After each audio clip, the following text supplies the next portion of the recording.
अस्सलाम वालेकुम।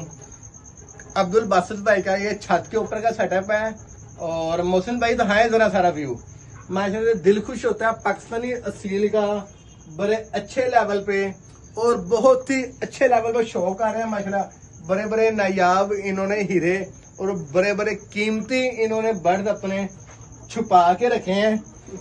अल्लाह पाक इन तमाम बर्ड्स को अपने हिफ्ज़ो ईमान में रखे। अब्दुल बासित भाई अपना नंबर बताएं जरा।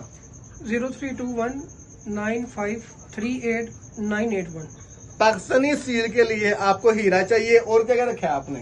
शामू रखे हुए हैं, थाई रखे हुए हैं, बस ये 3 ब्रीडें हैं।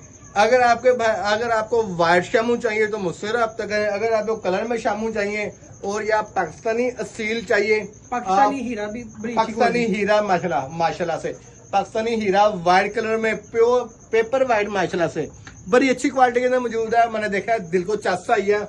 आप इनसे रब्ता कर सकते हैं। दुआओं में याद रखिएगा। जज़ाकल्लाह खैर।